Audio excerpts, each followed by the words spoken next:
In this video, we will discuss negative ranking factors.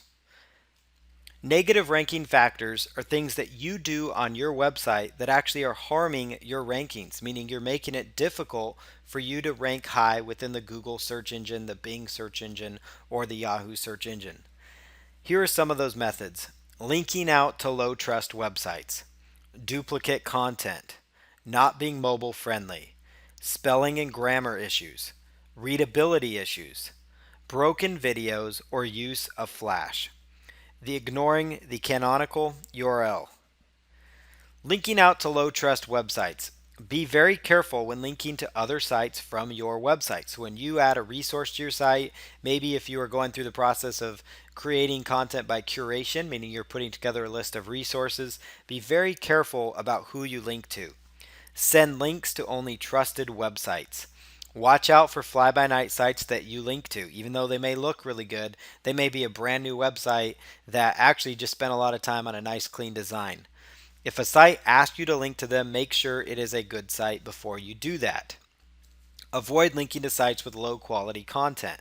So that would be sites that maybe have advertisements running all over them, or very low quality content and not a lot of substance there. So be very careful there. Now, a lot of times if you're especially doing the curation method, you're not going to link to these sites anyway, because you want to make sure they have the best quality possible. And again, it's all about your users. If you're continually linking to low quality sites, they're not going to appreciate that. They're not going to want to come back to you. Now, if you are sending them to good resources, they are going to come back to you. The chance of them coming back to you increases greatly.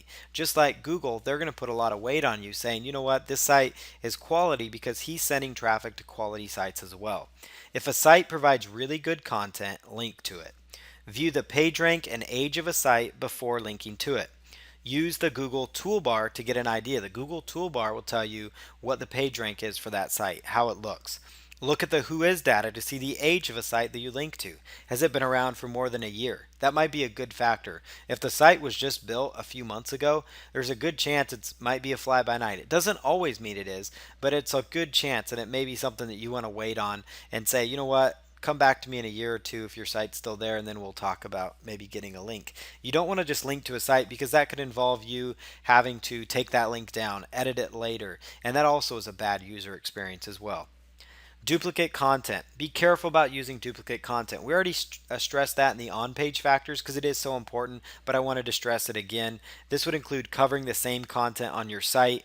Use unique articles on your site. Watch out for using the same headlines. That's something, especially if you have a lot of content, where you could run into that. In fact, a major article directory called Ezine Articles, which has tons of different articles, many of them actually ended up having some of the same headlines, and they've actually gotten to the point where they do not accept any articles unless they have unique headlines, completely unique, of course. Your title tag should be 100% unique. Watch out for content in the footer of your website. So those would be quotes, mission statements, other things. Make sure that you are careful about having content there that is not unique on each page. Not being mobile friendly. I've stressed this already multiple times to you. I think now you know that mobile is important. Having responsive design is also important. But again, if you're not incorporating this yet, I want to stress it one more time. It is going to harm your rankings. It's a negative factor. You need to focus on responsive web design. Search engines place a huge importance on making an experience better for their visitors. Your site should resize and adjust to fit any screen size. Drag the corner of the web browser window on your computer and you will see it resize right before your eyes. Look at your website on your mobile phones and tablets to see how it looks, how people are interacting with your content.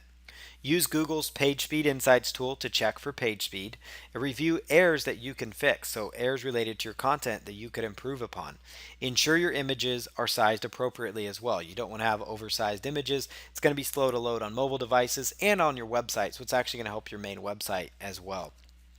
Spelling and grammar issues, we touched on that when we were talking about quality content within your on page, but search engines really want a quality experience for their user. As I've pointed out, I sound like a broken record when I say that over and over again, but it's because it's true. If you're going to optimize your site for users, you're going to win with the search engines. Optimize meaning you're going to do everything you can with quality content, a good user experience, mobile friendly, spelling and grammar issues, all those factors you want to have in place so it's a good experience for your users. Content that is poorly written with grammar issues will cause quick bounce and hurt your site's credibility. Poorly written content, it's going to cause a decrease in site conversion because people are going to lose respect for you. They're going to say, well, if he can't spell his material correctly, how is his ebook going to be quality? Or how is this free report even going to be good? Or his newsletter? Think of your users when creating your content. If you outsource your content, ensure it is edited before you post it. That means if they do have spelling errors, have them fix it, or if they're constantly making errors, maybe find new writers, or before you post it, just review it yourself. Make sure it's up to your standards. Make sure it's a good article. Strive for well written and unique content all the time, and you will be just fine. Readability issues. Content that is difficult to read will also negatively impact you, beyond just spelling and grammar problems. Readability is how people will read your content. We touched on this as well. Avoid using long blocks of content, so like 8 to 10 sentence paragraphs or an entire page of content with no paragraphs, line breaks, headlines.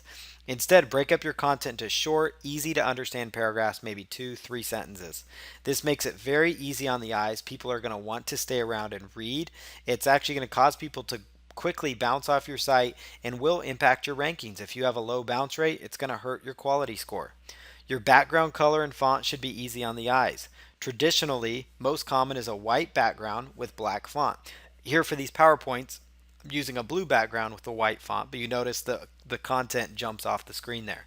Most website case though, a white background with black font. Doesn't mean you can't have fancy stuff around the edges and maybe an image in the background or some cool things to make your site look good, but the main content piece, if you look at any of the most popular blogs out there, you look at Amazon, you look at eBay, what do they have in common? The main text area is a white background with black font. Dark backgrounds with a light colored font have proven difficult for some people to read, especially depending on age too. Sometimes that can have a factor. People's eyes get worse. They may have a difficult time reading your content. So be very careful when you're going about that process. Be cognizant of that. White background, black font, you're going to be just fine. Broken links and videos or use of Flash. Bring your videos up to new standards like MP4 files. If you're using videos that have Flash, it may not display in everyone's browser. It may not display, especially on somebody's mobile device. MP4 files, those are kind of used across all mobile phones, devices, super easy, they look good. Avoid using Flash videos. iPhones and iPads, for example, struggle to play Flash videos. Search engines won't deliver results for a poor experience. Remember how important mobile search is. Consider using videos and embed your videos onto YouTube. If you're going to display videos, maybe upload them to YouTube and then put them on your website because YouTube does a really good job of optimizing, and so it's going to help you. Plus, if your video is found on YouTube, it may get you additional traffic from the YouTube search engine because remember, YouTube is a search engine by itself. Use WordPress plugins that allow for embedding of MP4 files. Look for videos that don't play on your site and be careful to fix those. Check your Google Webmasters tools as well for broken website links. These means, if somebody clicks on a link and it goes to a 404 error page or it links off to a site that's no longer there, those are problems that you need to fix as well. And you need to make sure you're very careful about going through and cleaning that kind of stuff up. Too many of those links will actually hurt your website. So check your Google Webmaster tools for those notifications. They may even send you an auto alert. There are some ways you could set that up, but also just check in as a good practice, maybe once a month, log in, or once a week, have your webmaster do that just to clean anything up. Websites with lots of broken links will be negatively impacted in the search engine rankings. The final thing is ignoring canonical URLs. Remember that yoursite.com and www.yoursite.com are considered different links to the search engines. When getting backlinks to these two links, the benefit and PageRank would actually be split amongst them. So if you're doing link building correctly and getting quality links to your site, you do want to be careful as far as, making sure it's consistent. Be consistent with the link you choose, especially when you're doing your promoting. If you're going to be running maybe posters around your town, business cards, doing YouTube videos, keep them all with www.yourdomain or keep them all just yourdomain.com. Be consistent with how you do it. In the next update, what we're going to talk about the next video, updates, search engine updates, and understanding Google PageRank.